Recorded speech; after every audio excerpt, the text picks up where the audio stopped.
Welcome to Lunchtime with Anna. We are back here with Bradley. This is part two of his interview. We're very sorry. Last week he lost signal or his phone died or something or another. But he's back now to tell us what the ending part, well, not the ending part is, what's the next part? I find this story very interesting, right? Because through everything, it's almost like he's overcame everything. Honestly, Bradley should write a book. Bradley should make a short film or a documentary or something of what went through and what he went through and what happened and how he he's overcame a lot of these struggles. I have even a higher respect for him after this last interview. So we'll see where part two is taking us. Let's welcome again the man of the hour, Brandy. How are you? I'm doing all right. I'm sorry for last week. I didn't even get a notice on my phone. It went dead, and I couldn't It's get it charged back in time. it's okay. You're a okay. You're a okay. We're here again. Um, where did we leave off? If you remember. Uh, well, before my phone decided to go kaput on me, I was between where there was a conflict between my daughter's mom and my wife at the time, Okay. and But so pretty much it was for the rest of 2008 that year. It was pretty rough at home, and at the same time trying to do a work balance, a relationship balance, and then I have the balance of having my daughter back in my life. So it was a lot of conflict. It was not a lot of personal mental clarity, downtime, or anything. Sometimes sleep was it because I would come home to conflict because the wife wasn't happy with this situation, even though she was warned previous that I did have a daughter somewhere and all. That I didn't really have a say in this matter. That this was what it was going to be, and eventually, I deployed to Iraq in January of 2009, and the distance created a big rift in the marriage. And right around August, I want to say I talked to my wife and saw her one last time before she left me. And once again, it's not that, she was a bad person for leaving me. Yeah, we fought, but we were two emotionally disrupted people going into the marriage and relationship because of previous relationships. And absolutely. we both married someone we both didn't completely understand and all. And it is what it is. And I don't hate her. I don't, it's just one of those things. It is what it is. There's nobody right or wrong. It's just it happens. But Bradley, I have to tell you something I really respect about you. I have yet heard you throughout any of this interview, last week or this week, badmouth a woman in any negative way. And I want you to know from this woman and all women, thank you for that, because some men have a tendency of just placing all blame on a woman when in all actuality in a relationship it's two people. Two people are the ones that mess it up. Um, like I I could, tell people all the time when they're telling me a relationship story, I'm like, well, there's his side, there's her side, and then there's the truth. So, you can always, I'm a firm believer in that, that everybody's going to just look at it from their point of view. But when somebody stand up enough to say, you know what, it just did not work out, that makes you the bigger person, Bradley. That uh, really, really does, in my opinion. So, uh, on I behalf I of will all say women, I appreciate it, but I got two relationships further down the road that honestly I could speak really bad and it'd be the truth, but and I do blame myself. For one, the next relationship, um, there was some things that happened when I was on my second tour that I was with a woman, and when I found out she cheated, I should have walked away then. And I really, she wanted another chance and everything, and I would say that I am partly to blame for even believing that this was this woman's nature to be this way. And that was her. I'm not saying all women or whatever. This woman was not a good woman. And it was partly my fault for not walking away when I should have. And the last relationship I was in, I blame myself 100%, even though that one went, that that was an interesting one because I should have never. As a matter of fact, I got another friend I told privately, I said, that relationship's my fault. It should have never happened. I gave that person a chance when I shouldn't have against my better judgment. And we actually had a poly relationship. And by her choice, she wanted it. And I was going to do what I could to make this woman happy. I even let her make the rules. The only problem was I didn't know that the rules only applied to me.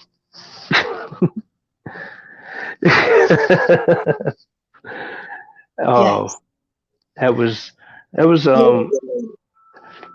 but in the end I always try to retract and found out what I did wrong. It doesn't mean, entirely it was my fault, but there was some relationships I against my better judgment shouldn't have had. Absolutely. And that's And fair. That's fair that you say that. uh, but yeah, but roughly after the first tour, my daughter's mom wanted to try to have a relationship again, and I walked away with a lot on my mind from that deployment because it was they have their moments, and I buried it all and was just like, okay, I'm back home. I'm with my daughter, and my daughter's mom wants to try to work it out, but I am very cautious at this point, very skeptical, but I'm going with it blindly. I'm given a second chance. And roughly, she ended up cutting the relationship off like instantly while I was going back to base or coming back from base. Actually, I went and closed my room out and got an apartment locally, and she cut it off with me halfway back to see them. And I was pretty okay with it, but I kind of expected it because honestly, I don't love my daughter's mom. I was just trying to make something work so I can be around my daughter finally. And I could complain that I didn't get enough time. I was actually grateful the time I got because I thought I would never have any time with her like that. So we're back to square one of me not being in my daughter's life and all that. Find out, she moved on, which was fine. Now I'm in an empty part of my life. I'm stuck with a career that I got to help my ex-wife fight cancer and help her beat it twice, which was, it was all right. It didn't cost me nothing. And I guess I did the right thing when that's pretty extreme that you change your life up to save someone else's. Then you're stuck with the kind of like the bill. So now I'm at a very neutral point in my life. I got done with one tour. I'm single, came out of a bad marriage, and then a bad second relationship and it was pretty like just drifting through the days. And I used video games as an escape. I didn't go out partying and drinking like all the other soldiers because I lived that life before the army. So I was beyond it at the age of 25. I think 24, 25 this time. Um, Getting ready to go on my second tour in 2011, I do meet someone. Um, it was pretty intimate and close. It felt like a genuine connection. And of course, I went to that deployment, and that was a very horrible deployment. and it was a lot of soldiers that were just not okay with it, and it was a lot of cabin fever Mhm. at that point in time. And at the same time, I'm thinking this will all be over. I get to come back to the woman I love, only to come back to find out she was cheating on me with a neighbor the whole time. I don't have any luck with the relationships. I can tell Um, you. None. I should have walked away from that relationship at that point, but I would still say I was young and dumb, hopeful, gave her another chance like she wanted, just for her to do it again right before I go to Germany and get stationed there for 2 years. So it has been an endless train wreck. I managed to enjoy little things when I can, but I didn't realize how much a lot of this has finally took a toll on me. When I get to Germany, it's a very cushy assignment, nothing extreme like I'm used to being in a combat unit. Now I'm at a regional hospital. Um, I ended up partying a little hard, drinking a lot, and I got very promiscuous and had more fun with more people than I should have. And I won't say I regret them, you know, but it was just, I guess, blowing off steam. Nobody was hurt in the situations, but it wasn't really healthy for me. And Absolutely. this continued for almost a whole year. Wow. And I ended up the following year, I'm starting to catch a stride in my career. I get promoted as sergeant. Um, the dating life is not getting any better. So after all this time, I finally decided that it's time for me, before I go to Colorado, to go home. And I go to see my brother for the first time since I left when he found me. And you got to think, after almost 13 years of not seeing each other, after all this time, we connected back like we were 18 again. And I really refound a part of myself I was missing with him. So before you go into detail with that, because by now you've gotten out of the military, is that right? Not at this time yet. Not yet. I'm on my way to Colorado Springs through the last couple of years. To do the last couple of years. So Yeah. while you're in the military, right? Hmm. For Hmm. you being on the spectrum, right? Hmm. How was that for you? Because some people just cannot hack the military. Did it Well, come like something natural? How was that for you? Did you um, excel? just like any other thing, a lot of people on the spectrum do, which I'm one of those people. When I go in public, no one can really tell I am autistic because I'm masking a lot. And Hmm. a lot of the military was masking for me. Hmm. And it's hard for me to ever call myself a soldier. I really felt like I pretended to be a soldier and did it pretty well the whole time, Hmm. because I was something different from what the Army needed, but I did what the Army needed every time. Understanding that this was a lifestyle, a career that had a lot of more downs than ups, and a lot of sacrifice in the personal time, and it takes a toll. And me being through all the chaos in my life and coming to a big understanding that's, life is full of changes, because normally people with Asperger's or autism on any of the spectrums, they have to have ritualistic behavior, daily routines, and stuff like that, where that's nearly impossible. But I think I was so groomed by the hardships of life Gotcha. to gain the philosophy of how life really works, that I was able to adjust to the lifestyle. And it took its toll on me mentally, because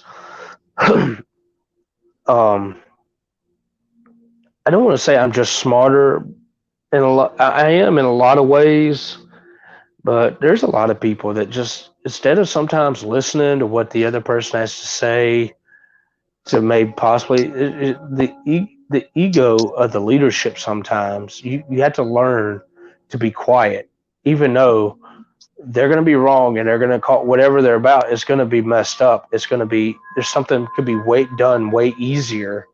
So sometimes being smarter works against you in the army. Like, they want something done away, but a certain way that is way better, way easier, less time to get the same result.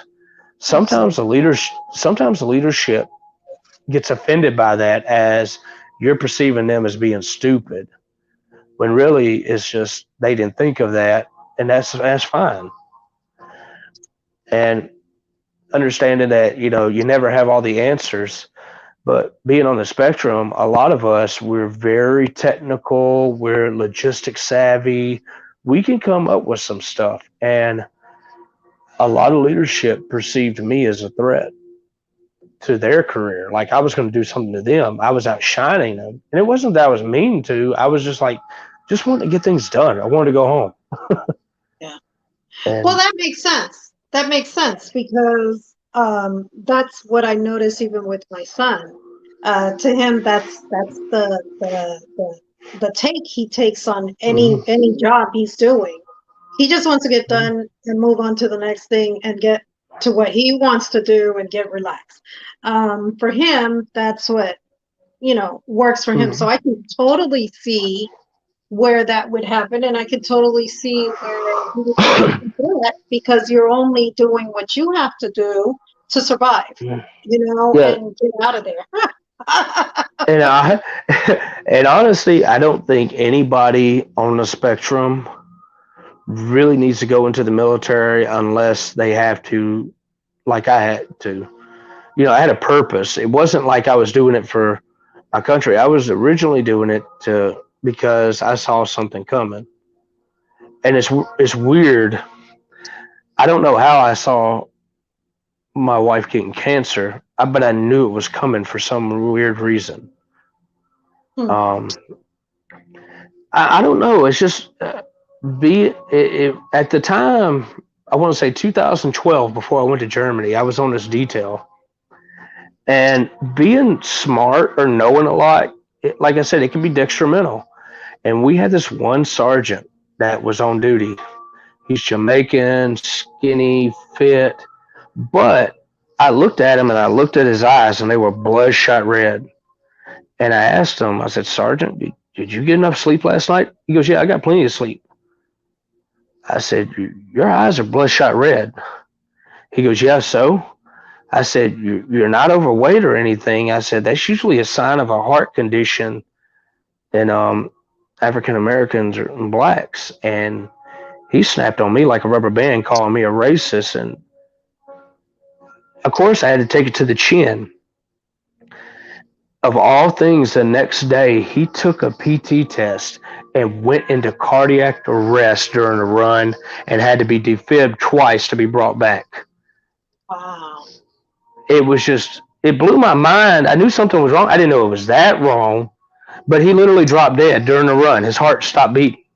And I don't even know where I got the information that I told him that was a sign, but I knew him. I knew him for a few years, knew how he was, but something told me he had a heart condition and he didn't know it. And when I tried to tell him why, because it was kind of a racial aspect, he called me a racist. And then he literally died the next day. They had it, he just had a kid and everything. Wow. And one thing I really wished is he would apologize to me and knew that I was looking out for him, that I was concerned, that there was something not that I was right, that I was generally concerned. But, But I see, never, if you think about it, he never did get the opportunity to get that, of course. But if you think about he it, did. We, we he's a did. I mean, I walked by him and everything, and I would say, Good morning, Sergeant. He said, Morning, Jennings, and keep walking. Like, uh, I didn't want him to feel ashamed, but, but I would at least he would have understood that I wasn't being racist. I was genuinely concerned, and it was just I don't say ironic, but he literally dropped dead the next day during the run. His heart stopped, Yeah, and to have to need the defibrillator 2 times, you're really gone. You're gone. and If it it's not because of that, um, a lot of people would not be around. Thank goodness for them, you know. So I am and very familiar with them. That's awesome. They even had one near enough to be able to bring them back, you know. but yeah, he got lucky, and there's a lot of people in the army I did try to help, or like there was just something that was right there that could have stopped. I don't want to say if they would listen to me, they would have been okay. But genuinely, a lot of people that I cared about, even if it was someone I didn't really know well, if I was concerned that something was wrong and try to like say, "Hey, little notice," a lot of people get mad at that, and it's not like I want any harm to come to them. It's not that's another thing about Aspies is we get perceived as having a superiority complex because we have this absolution of reality, Mhm. this confidence that comes behind it, and it makes us look arrogant, but it's not really. I act arrogant on Facebook on purpose as a show, but in person, it could be perceived as very extreme confidence, but it's not just confidence. We do have an absolution in reality of what we see, and we get mistaken for that a lot. Can I ask you a question? Have you Sure. heard of indigo children? What is that? Indigo children? Have you heard of that?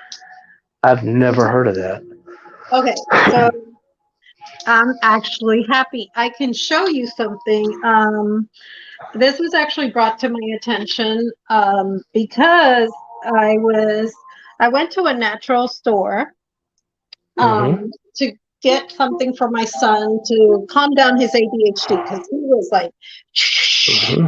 he could not calm down. I mean, it was when he was younger, oh, like a I'm telling you, like it just looked like I can't even think. There was a cartoon like that where they used to bounce, bounce, bounce, and I would be like, oh my gosh, I just need to calm him down just so he can relax because I'm sure his heart is stressing a lot. So when I went there, they gave me this book. Well, they didn't give it to me, they sold it to me. And it talks about that, and it's a really good book. So I'll forward to you information on it, and you'll be like really surprised because it might make sense to you when Mm-hmm. you read it. Some people don't believe in it, but I believe that everything's possible and that certain people are brought here on this earth for certain reasons, you know, and I believe that's Uh, part of it. So, yeah, so I'll share that with you later that on. sounds that sounds almost similar to like this one Peruvian woman that said I was a star child, or I don't know exactly what that meant. I thought it was something Native American, but Yeah, I don't know. I don't know yeah. if it's the same thing.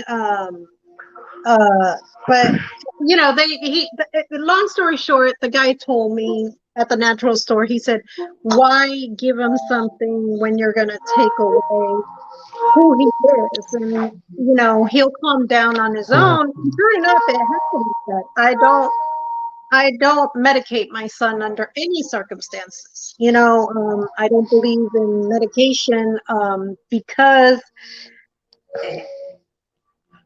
You it, basically drug us up, is what it does. It takes away and a part of us. yes, and I don't want to do that to him. You know, I want him to be himself.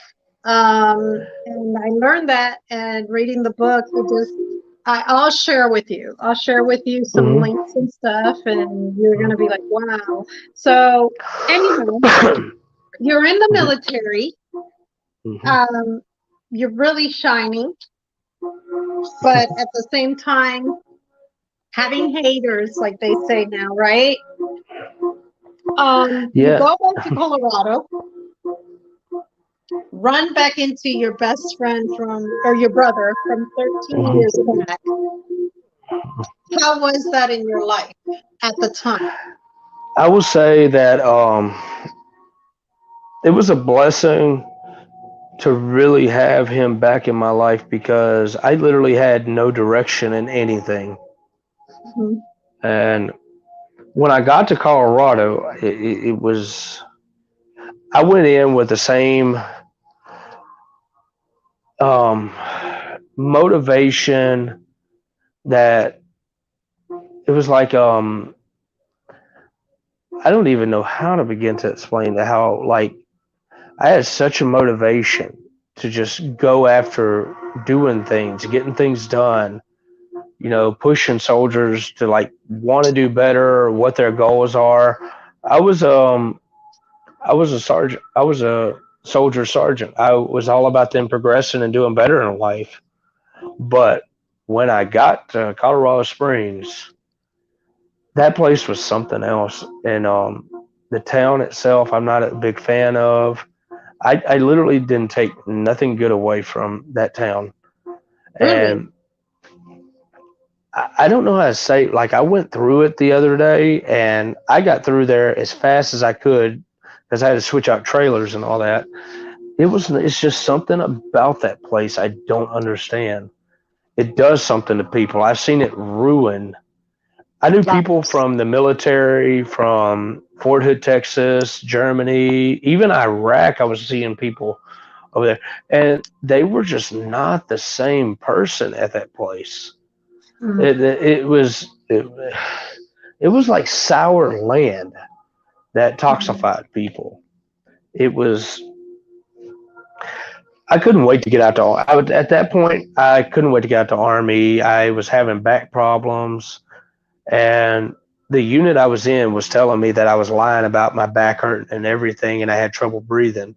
And the Army dragged me around for a year and a half with that until my CAT scan made it to a clinic off post, and the doctor there found out and scheduled me for surgery on my back.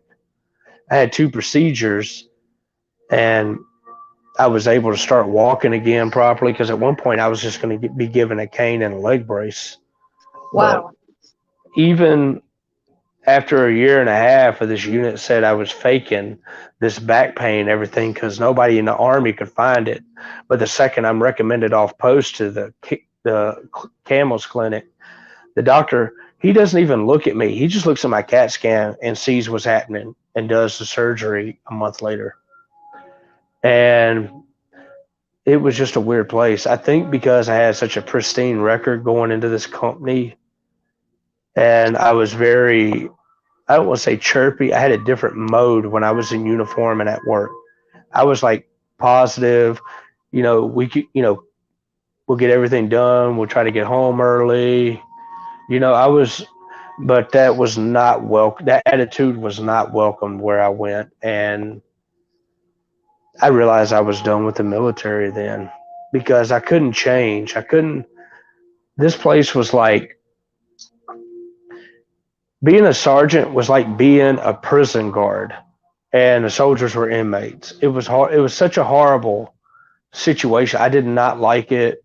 This is not what the military is.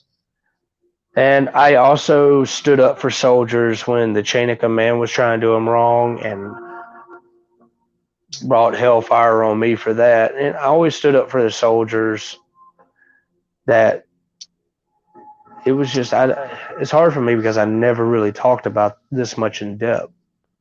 I just, held it down and waited to get my time out the Army. I mean, I would sit there and swing for the fences for the soldiers, even though they didn't know. But my chain of command did not like me because I was doing what's right by the soldiers, by the book, and I would tell them that they're wrong with what they're doing. And even one soldier, he was his girlfriend was giving birth in another base. He had took leave and everything. And during the birth, somehow the doctor broke the baby's arm and the girlfriend ended up in ICU. She did not do well. And the soldier asked to have his leave extended. He had plenty of days. All we had to, it was a simple process to do this. And when I went and told the commanders, like, hey, such and such needs his leave extended, the commander just flat out said, no, he needs to be back here. Like, I was like, sir,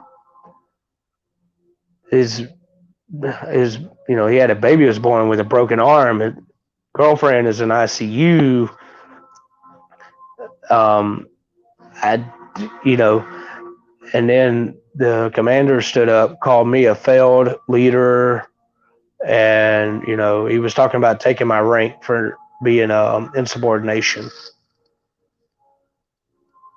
and that was another key moment that this army was not for me no more. I couldn't sacrifice my morals and my values for this type of situation, and I did get in trouble a lot because I wouldn't. I took a lot to the chin with that last few years in the army. But I already had a plan to get a job. I was driving truck, logistic work, which I am very good. I love driving. I already had a goal 3 years before I was getting out. But it was just horrible.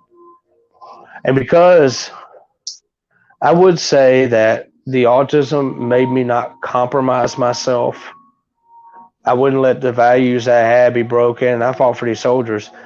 It's not an easy thing to do when you're autistic. If it's in your heart, it won't break. You won't break for it. You won't break it.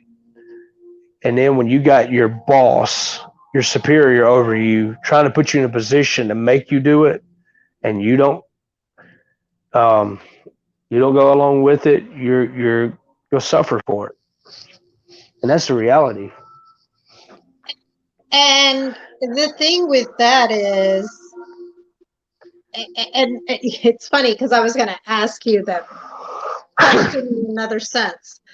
Mm-hmm. The thing with that is your honesty, and I could imagine, and it's not to say that people on the spectrum don't lie, but I think it's that more like I want to go by the rules, right? And not Mm-hmm. get out of that. And I'm going to follow the rules. And I think that's a better way of saying it rather than not lying. Was that your case? It depends because I would not break the rules to do bad things, but I've broken the rules to do the right things, and that's a very, I would say that's a very judgmental position to think. Who would I be to decide right or wrong in a Gotcha. type of way? So, like, if I got a soldier that he's drinking and all that, and he gets in trouble, what do I do? Not report him, or do the right thing to report him? Or if he's doing something wrong under the influence, or if I got a soldier that shows up to formation intoxicated, but I can squeeze him by, well, it's going to be a hard turn. It's going to be a hard right because I can't morally let him do that. I have to report him. But if I got a if I got a soldier like that one that was at the with his girlfriend and all that, I had to call him back and let him know, hey, the commander wants you to come back right now. He wants you on a plane. But as soon as I said that, I said I gave the order. I said, but right now, if you don't, I understand. I said all I did was relay a message. I don't agree with it. I was clear and concise with how I felt about it. Because yeah, if I didn't tell him, I can get insubordination. I can get reprimanded. I can lose my rank and all that fun jazz. All that, yeah. But they always say in the Army, family first. But obviously, that wasn't the case right then. Absolutely. And, if you have any ex military listening to this podcast, or I mean, this interview, a lot of them are going to agree to that. They've heard a lot of stuff like that, probably even worse.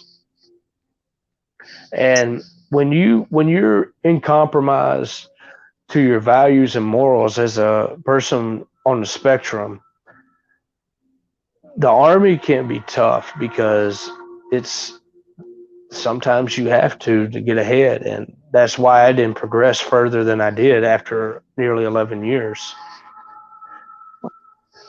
and I just wouldn't do it. So then you decide to get out. You're like, that's it. I'm already driving. I'm already ready. I'm going to study logistics. I'm driving trucks. How is that career for you being on the spectrum? It is amazing for me. At the same time, nobody at work knows I am on the spectrum.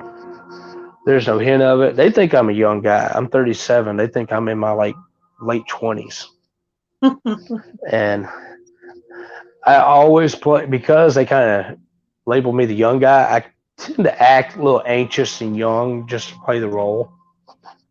I don't want to, look like I'm green behind the ears. I try because it seems to make the work environment easy. Understandably.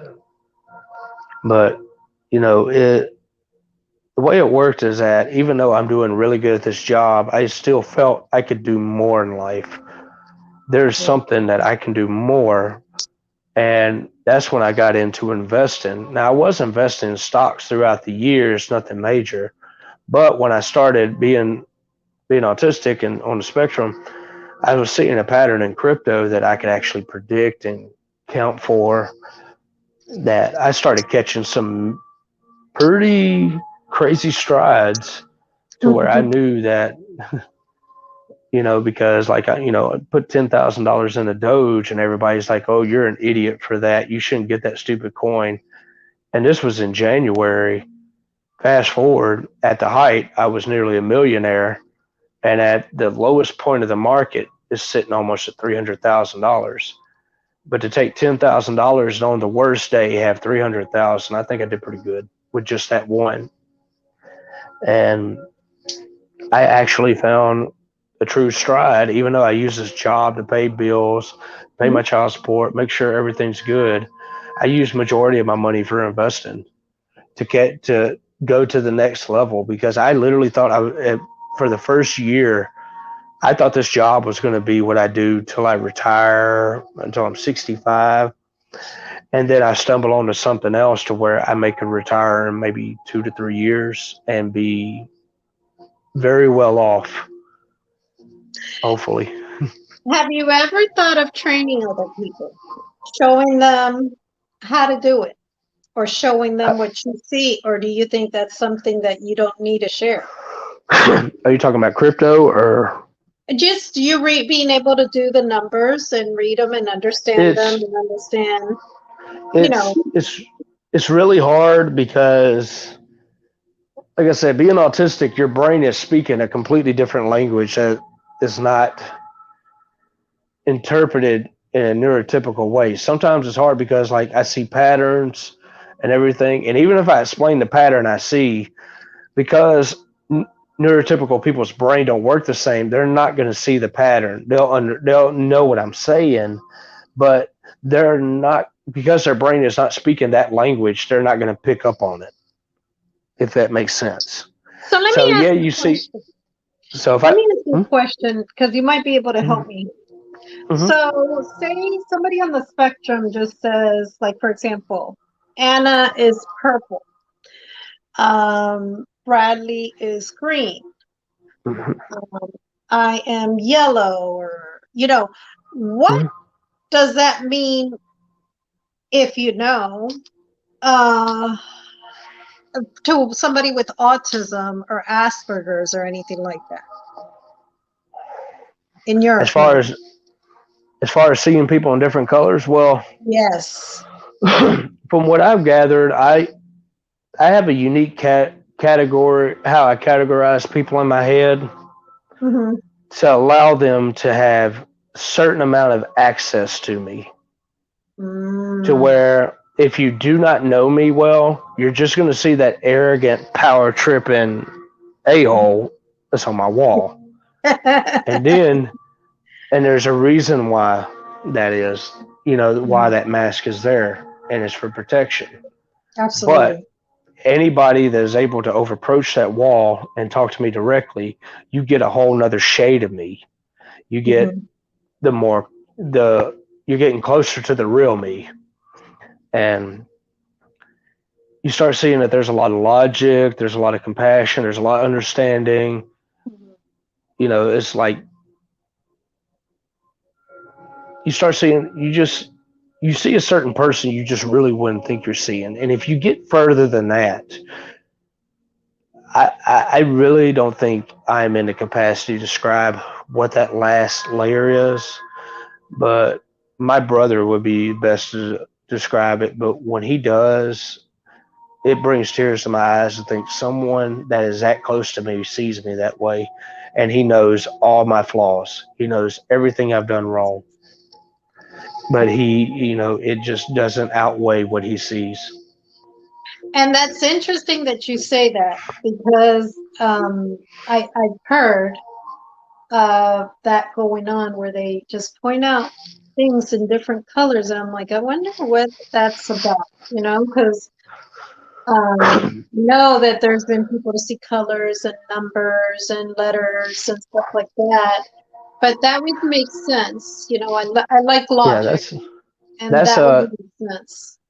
that would be their version of categorization of a person. Now, even though, like, because I'm so perceptive to the world, there's not a lot of unique people because I've seen someone like you somewhere else. A matter of fact, my brother, I've seen someone exactly like him, almost look like him, talk like him, same mannerisms. It could have been his twin. And people, because human behavior runs off instincts and patterns. Even if you really pay close attention to even Facebook or groups, you'll start seeing that people are divided. Like, just per se, you have your Republicans and Democrats. That's a division, but it can go further, and it can go further, and it's just categorizations. Gotcha. And human nature works the same way, because you start off, you got good and bad people, and you just work your way down to what classification. And some people see colors, some people see numbers, some people even may see sound. Like, someone can be loud and annoying, and that person's not even talking, while another person could be talking and having a blast, and you perceive them, or you hear them being calm and so it's very different in the spectrum of the perception of categorizing people. Hmm. That's really interesting. That's really, really interesting. I'm going to learn more about that. You guys, just so you guys know, Bradley and I, we have message about reading. We love to read, and like he'll let me know of things, and now I'm going to start letting him know. I read this. Tell me what you think, and we'll do it like that. Sometimes, and I recommend this. Read at least a book a week, a book a week. If you can't actually read it, listen to an audible. We get busy. I know time is never enough. I get it. So just at least listen to it. And even if you have a job that you can't sit there and read, listen to an audible. It's really worth it. It really is. Because the more you know, the less people take advantage of you. The more you know, the more you can stick up for yourself and say you're wrong. What you're saying does not make sense, has no logic to it, and that's that. Can you agree, Bradley? Oh, I can definitely agree. If, I mean, I've read so many books in my life, and sometimes some books will contradict others as far as information wise. But Absolutely. that's usually a good thing, is when you can get multiple perspective of different things. Like, say if there's Absolutely. like something you don't agree with, but there's a book about it. Sometimes it helps to read that book, just to get a perception. And it's not, it doesn't have to be your perception, doesn't agree. And that can work for any bit of information in this world. Like Absolutely. because I really believe you can't judge too much of a view unless you understand and talk about that view. Because like Absolutely. the more you see, just like a lot of times with autism, a lot of people like to call it disability. And for some people, it is for low functioning, for people like Rain Man and stuff like that. But when you get to someone like me, it's not really a disability, but it's a very big strength and all. So I love when you start, so like when you get to really looking on the opposite end of something, even if you don't agree with it, it's still worth a shot. Because even Sun Tzu said in Art of War, know your enemy. And that's just mean looking at the other side. That means looking at the opposition. So just looking at the other side in general, it really helps. I think a lot of people, if they took the time, a lot of people will calm down about a lot of things, even though you can still walk away disagreeing. agree to disagree. I agree. Yeah. I agree with you, but I think we've lost a lot of common sense. I think the internet has made a lot of people lose a lot of common sense. That's just my opinion, though. So I have to ask you, Bradley, Ask away. from your perspective, and anybody that you've met along the way on the spectrum that maybe they didn't even know it, how was that? How is that? Can you give an insight of, so that people understand this is why you don't do these things, you know? As far as giving advice to like someone with Asperger's or As far as, yes. And with that, if you can please answer how that was for you. Like, how has it been for you throughout life? Has it overall, because um you mentioned tough relationships, right? So yeah. has it been tough? Like, has life just been like, I just can't get it right. I really want to get it right, um that type of thing. I got the perfect answer for it. And I would say right on my last year of Germany, I did struggle because I didn't really know I was autistic until the year after 2015, late 2015. But I always struggled because I saw so much of the world. Why am I different? And why I didn't fit in.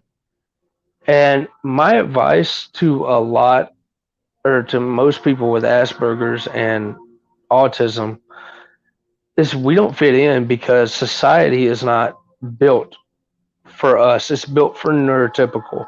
We are a guest in society. We speak a different language, and we have to and honestly, yeah, I understand that, we're different, but at the same time, we have to work better to translate ourselves out there, understanding we are different.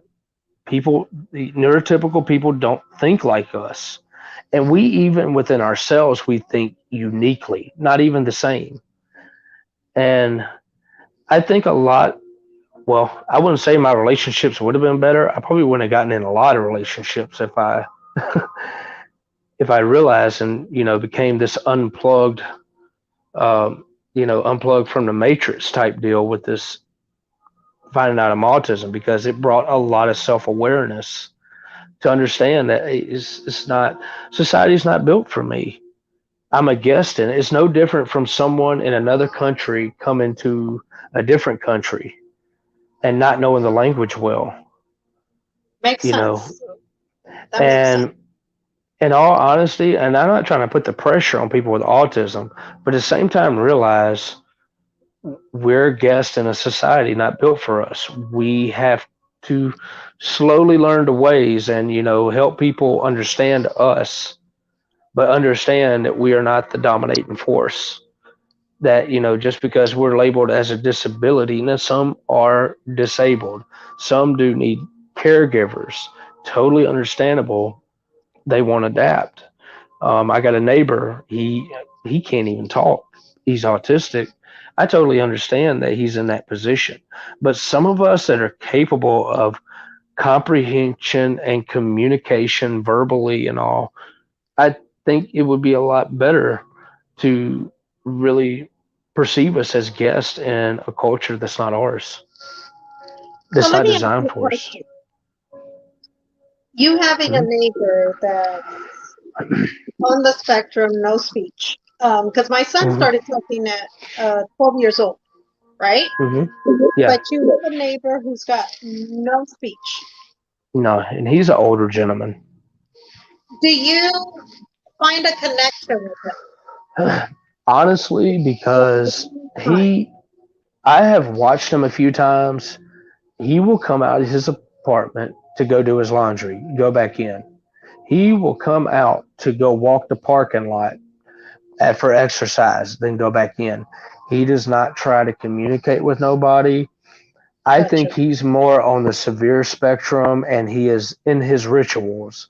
And for me to stop and try to talk to him would be utter chaos to him because he actually has his parents come by to bring him supplies and to take him to go do whatever he needs to do. But he doesn't communicate. And I think it would be very wrong for me and very detrimental to him if I try to communicate with him because he's in that zone of ritualism. That makes sense. That makes sense. I mean, I would love to communicate. I try to communicate with him. I don't think it's going to be healthy for him because he's in his routines. Yeah, as a lot of people with Asperger's and autism are. I think what has helped you out so much was that you were pretty much raised neurotypical. So it's almost like you got some of both worlds to be able to function even better than a lot of people on the spectrum. Because I've met a lot of them. They're really smart, like really look, Bradley, beyond smart. Like I'm like, Mm-hmm. wow, who memorizes numbers like that? Like who memorizes, this or that just like that? And it's just amazing. It's just amazing. Now, my next question to you is, what is your response to how all of us should treat anybody with Asperger's, Aspies, or someone with autism to make them feel more like we're in their world and they're not in ours? I think at some points, now this is where I think it's easier for me to say how people with Asperger's need to be more open to the neurotypical society as a guest, but because we know how neurotypicals think, because it's weird to explain, but we know. But understanding how we think and trying to bridge that gap from the neurotypical side, it's a little bit difficult approach. It's being open minded, being acceptant, and given a chance and a little bit of doubt that if we seem a little arrogant and cocky because we're very confident and we're very sure, and a lot of times when we want to help, it looks like we're controlling and all that, but we're really trying to help. I somebody almost died because he wouldn't listen to me. Well, he did die technically, and it wasn't about like I was trying to do, like it was me being a bad person or anything. At the same time, he didn't know I was autistic. I didn't know, but that is also a hard thing for a lot of people with autism is that we are there's very little room for shades of gray. It's either right or wrong. We keep that balance. We don't like to have shades of gray. Um,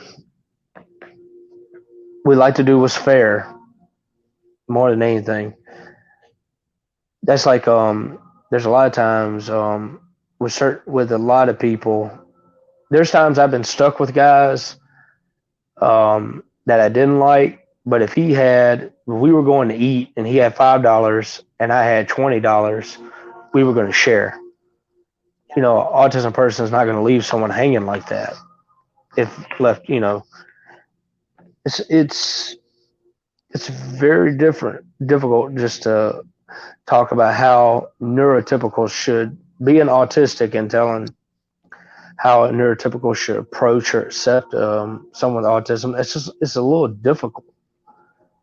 Makes sense. But it's basically being open minded and understanding and accepting. That makes And a whole lot of sense to me. To and me. if it Go ahead.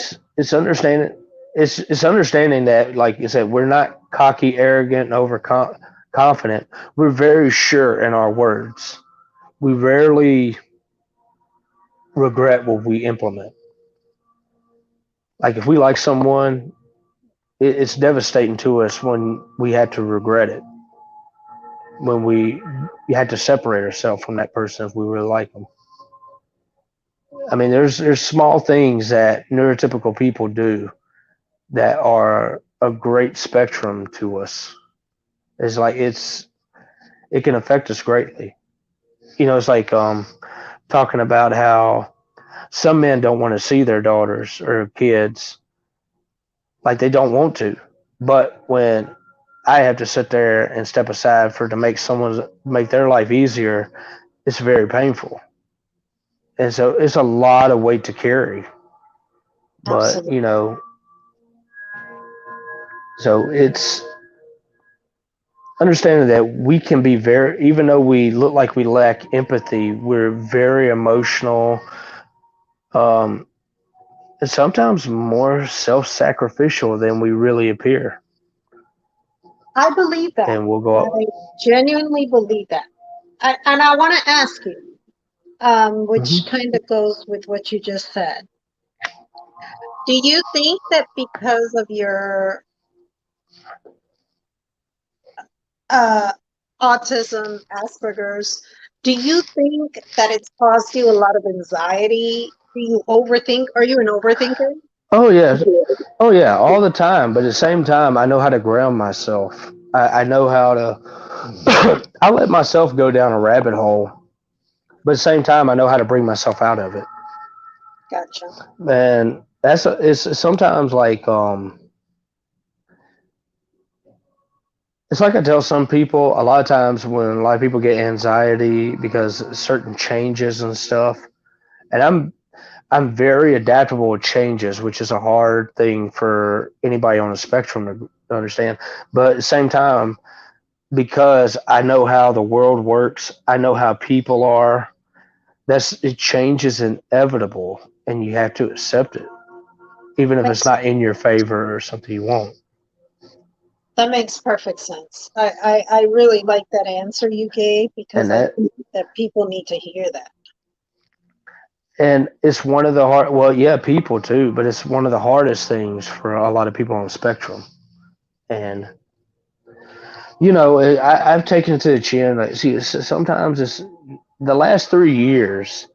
I've been like in a sage mode with life after becoming completely self-aware, understanding that if you get rejected by someone, it's okay. It doesn't mean it's anything to do with you. It could be something with them. It doesn't matter. They don't have to justify. Move on. Understanding people don't owe you answers. Um, they really don't. But that's the same as you don't So owe people answers neither. yeah, that's the same thing.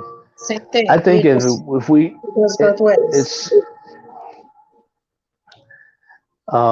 but that's one thing I learned is that people don't take rejection well in many forms, but at the same time, it's okay.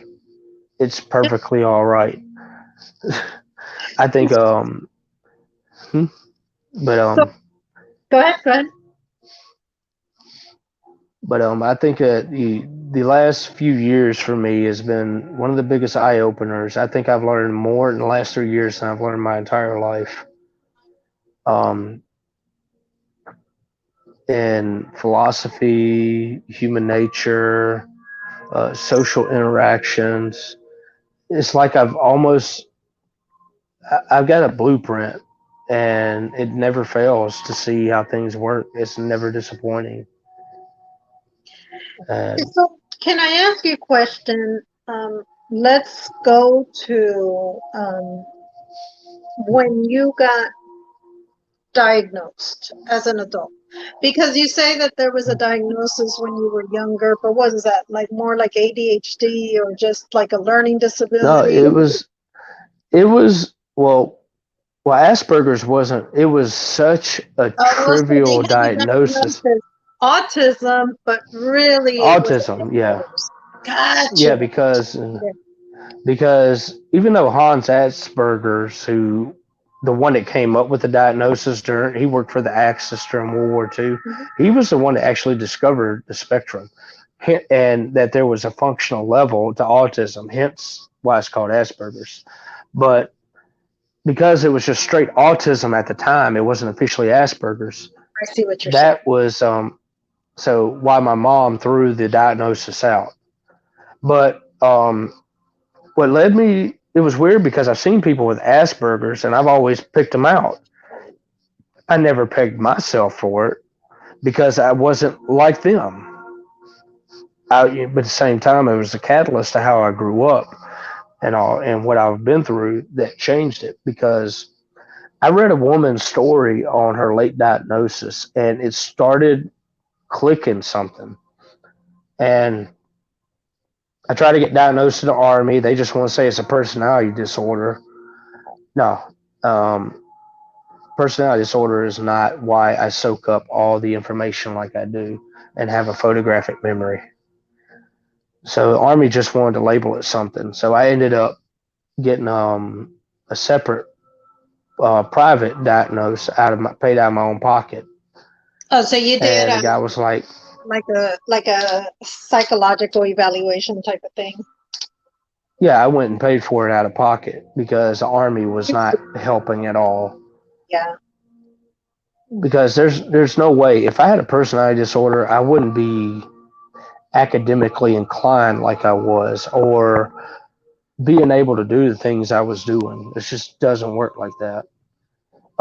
So I went and got diagnosed, and the guy was like, "Yes, you have Asperger's," and he's like, "Wow." He goes, "You are adapted." And I did talk to him for a while. Matter of fact, we talked a whole weekend, and me and him became more of acquaintance and friends. And he started learning more about autism through me. I didn't realize I started becoming very self aware and was pretty much giving him quite a blueprint and understanding of autism, but it's never been explained because people with autism don't quite realize how much different they are from neurotypical people. And and I was sort of helping this guy bridge the gap between the two. So even though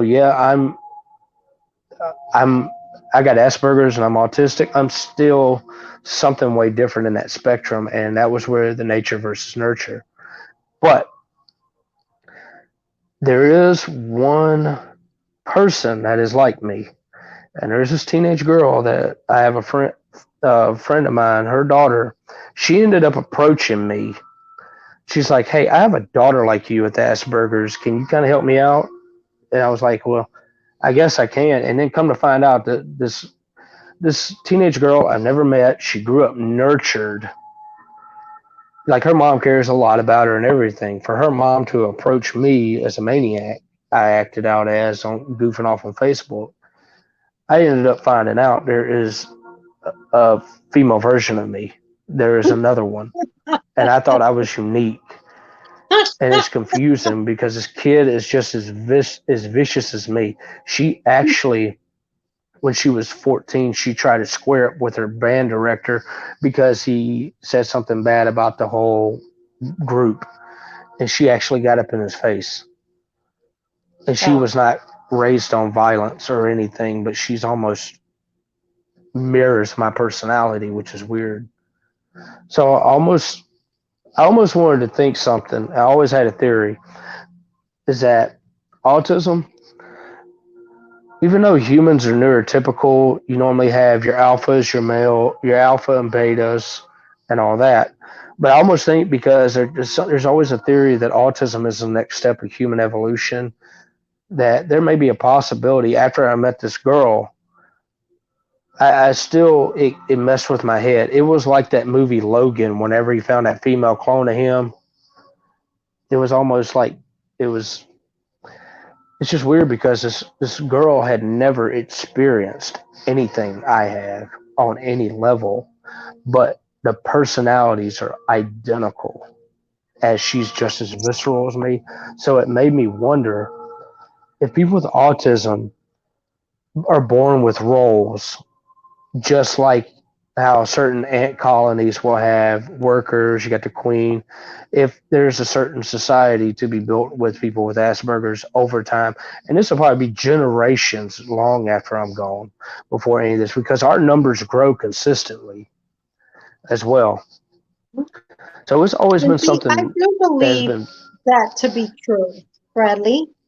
I do believe that to be true because it's almost like, okay, how did we get so much autism?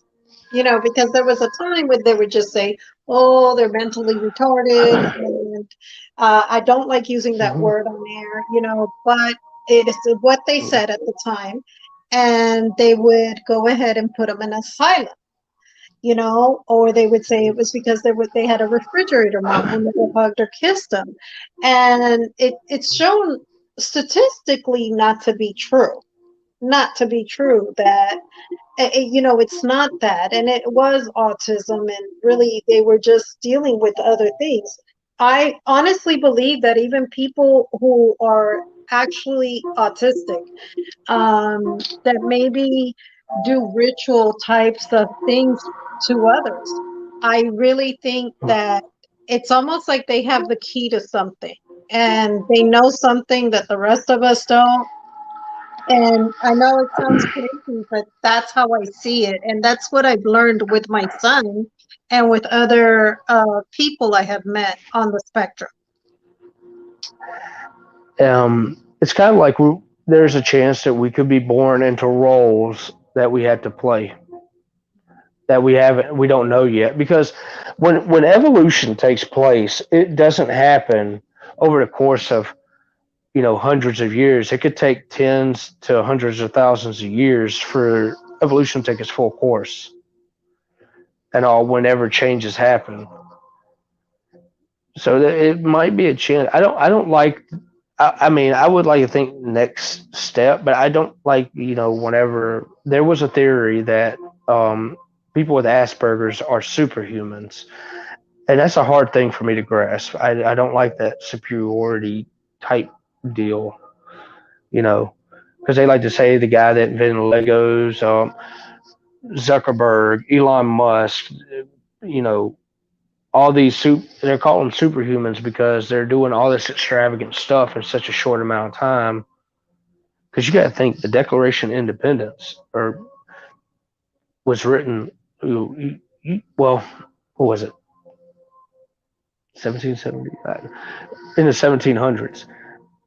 Average human life is like 100 years to 80 to 100 years. That's like 30 people ago. We're such a young race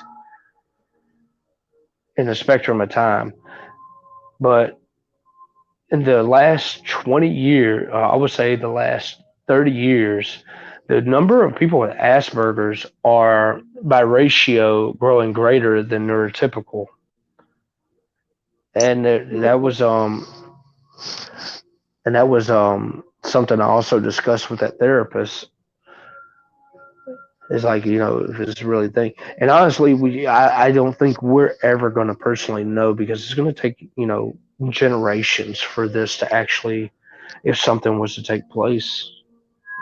I But at the agree. same time, if it just goes back to what I'm saying, we're a guest in society that is not built for us, because it's not, we haven't built our own. If you put all of us in a city, or just like I don't know, a county, and you gave us certain resources, we'll probably excel a lot more than neurotypical in a lot of ways I because agree we are with able to speak.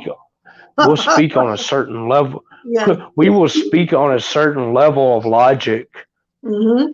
that even a friend of mine from Australia, he is he is he's just on a spectrum too, and he is a polar opposite of me. And but when we talk personally, we are in such agreement with each other and everything. I love that. And whenever Aspies are in private, it's like the total, like everything is stripped away, and it's just a bare of what we are right there. Is what I've slowly found out. But the one things I learned is that the Aspies that have the most conflicts are the one not embracing the philosophy of being a guest in a society not designed for you. And the more they become self-aware and more acceptant that they're different in society, they start to adjust better. They start learning the language. Is pretty much what it is. That's interesting, because they've probably gone through life thinking they're just typical, and then here they go, Mm-hmm. and it's like, oh, it clicks in. That's why I haven't fit in all these years. That's Because why it always felt oh, different. because a lot of Aspies struggle day to day, especially in adolescence and teenage years, to think that there's like some little spot you're going to find where you fit. And it's not, you never find a real spot, honestly. You just kind of adjust to the environment. It's not, you know, it's not like, this is where I'm trying to interpret it. It's just like being from another country. It really is. Mhm. It's No, the best way I can I get describe it. that. I get that. But, Makes sense to me. Makes sense to me. and sometimes in a lot, like I said, a lot of the conflict does come from there's a certain point to where there's a meet in the middle between neurotypical and Asperger's, and trying to go 100% either way, you either create the monster I was in my junior high years, but if you coddle too much, you can inhibit social development from an Aspie. Because I know someone, he was coddled his whole life because, oh, it's all right, he's like that, he's got Asperger's. But you know what, if he's smart enough to read a book, if he's smart enough to put one foot in front of the other, if he can put food in his mouth and he can trash talk on Xbox, he can learn to tone himself down a bit to Mhm. adjust to society. But Absolutely. because he was coddled, it's complete chaos with him. Mm. And even though, like I said, it's not so much a society given more into people with Asperger's. People with Asperger's has to give in too. We have to. Absolutely. Absolutely. Absolutely. I mean, if we want to be, like me personally, I play a role of angry maniac or whatever, psychopath. A lot of people, it's a comedy thing and everything, and for a lot. But deep down, that's not me. Yeah. That's not me at all. But it's a way for me to find, a way to function. A gateway. Yeah. Getaway. Getaway. Yeah. Yeah. That makes sense. That makes sense. Now, Bradley, I wanted to ask you. This has been, first of all, I want to thank you because this has been an Hmm. outstanding interview. It is it is in my top two interviews that I have done, and like I said, these interviews are my favorite interviews. Um, are there any final thoughts that you have? Anything that's in your chest that you'd like to say um, before ending?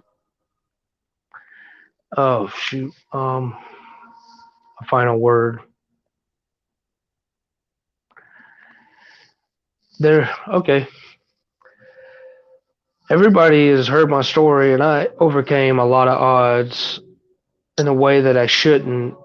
Like even a neurotypical person that would walk in my footsteps would not gain the footage that I have in life. But there's two types of people. There's ones that says I can and ones that say I can't. And both are right. You get to pick which one you want to be. That's right. Wow. And and honestly, take it from the guy that was supposed to be on government support his whole life. You could be a millionaire if you want to. I'm close. I'm working on it. There And you go. every time someone's told me I can't do something, I went and did it. Oh man, that's something we have in common, Bradley.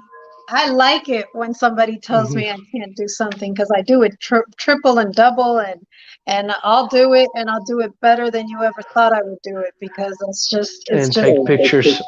yeah. It's just like now it's like more like a dare, let me see, can you really do it? And I tell myself, oh, I'm going to do it, and I'm going to show you that I'm going to succeed at everything that I do, because this is who I am. I don't give up. So I can totally see that. I want to tell you, Bradley, before we get off air, as I'm listening to your whole story, so most people would compare Rain Man. I mean, Rain Man doesn't really happen, right? You can get Hmm. some of it, but it doesn't. That's not your everyday person on the spectrum. You want to know what No. story you remind me of a lot? Oh man, what is it? Forrest Gump. It's so I awesome. It's almost like you were able to do everything and maneuver through I everything. I'm like the reverse Forrest Gump. And you know what's the funny thing is? I was the same rank as him as when he got out the army. Really? I mean, it's almost like you excelled at everything, and I just think it's awesome, because a lot of people, they didn't understand. They're like, "Why Yeah, is but he like that?" And I think even then, when I was watching the movie, I was like, he's on the spectrum. That's why he just seemed to. "Oh, mhm. I just go through life, and didn't really care, what anybody thought, and so I Oh, just hearing you, I'm like, wow, it's a lot like I'm Forrest. like, it is such a messed up version of Forrest Gump. It Oh is yeah, yeah, probably, yeah, yeah. Of course. And you should um, look, well, a lot of Bradley. my relationships, were like, Forrest and Jenny. They were the Yeah. whore, and I was the retard. That's horrible. Don't say that. But you should write a book on this journey, because I really think that you will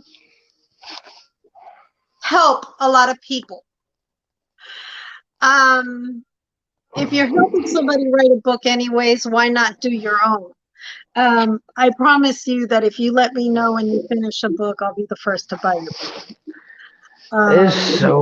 It would be so hard. It's like writing about each section of my life is like a different person. It is like, I've had people try to, tell me that I need to write about myself, and I don't even know how to begin to approach that, because nearly every section of my life, I was a different person, and I was slowly refining and growing to now that I'm reaching this type of pinnacle mentality. And even I asked my brother, I was like, where do I go from here? I was like, after everything I've been through, what's next? I said, I'm at the point of peaking. It's not a lot out there for me at this So point. I'll give you a clue. Hmm. Play these interviews and write down what you say, and begin there. Oh man. Add and subtract. as you please. Be as open or as closed as you please with the public because it's your story and your story only to tell. Just something for you to think about. And even if you're not good at typing it, at writing it, type it up. Use what is it? I think, oh, I can't think of it. I'll send it to you later. My son uses it to speak through it and then it types. So sometimes you can use apps like that because sometimes it's really hard to put it on paper. This is what I'm feeling, or this is how it was. So I'll help you with that. If you like, I can send it to you. There's and I you will can think about it, but okay, think about it. comparing me to a, it's like a twisted parallel version of Forrest Gump. But you know what, though? It's really good, though, because the point that I'm making is that both of you, Forrest Gump throughout the movie seem to always excel. And from what I've seen with you, it's the same thing. It's like you've always seemed to do better. You seem to excel over and over again. And that's what I mean when I, said you guys remind me of each other. It's actually a huge compliment because he was so smart and didn't even realize it. So just seemed to get in where he fit in every time, like they say. So yes, but we'll go ahead and Bradley, I thank you so much for taking out of your busy schedule to come on lunchtime with Anna. I am so grateful. Anytime you'd like to come back for And any topic, you just let me anytime you have know. an idea or new questions, or if you want to take a bunch of autistic questions from people and do a Q&A that I could try my best to help them understand, I'll do it. Oh, that's awesome. I will do that and I will do a post and see, and then we'll gather them and then we'll bring you back for a Q&A. I'm excited about doing that, Bradley. I would not mind helping someone who is a caretaker, a parent, or someone who is actually autistic. If they got a question and want advice, I would not mind giving the answers. I mean, it's I don't mind helping with this. I in a few autistic groups, I try to help some people, and I've actually helped some with job placements with learning the difference between utilizing talent over passion and all that. Oh, that's Greatest awesome. example, greatest example, I had somebody was asking me what the difference between passion and talent is. I was like, well, Michael Jordan always had a passion for baseball, but we know where his talent was. Mhm. That makes sense. That makes sense. Perfect sense. Yep, that makes perfect sense. That's awesome. I'm glad that you're willing to come back um, for Q&A. I'm really going to get that out there. And you, please feel free to share with anybody who's on the spectrum and have them reach out to me. And we'll send in their questions. You don't have to say, what it's for. You could just say this person would like to know if anybody has any questions. Um, and then we can give an insight, a person on the spectrum giving it. You don't have to say who it is, because I know sometimes Okay. people don't like sharing. Um, so anyhow, I appreciate you so much for coming, Bradley. You have a wonderful rest of your Wednesday. Um, God bless you, and we will catch you very soon. All right, it's been a pleasure doing this. I get invited to do a lot of interviews, and this was the only one I was taking. Oh man, you rock. You rock.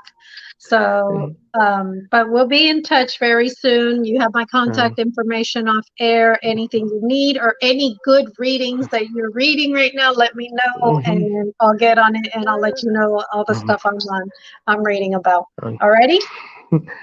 Alrighty, I'm going to send you something here in a text. You're going to laugh. Okay. Alrighty. Bye-bye. All Take care. right.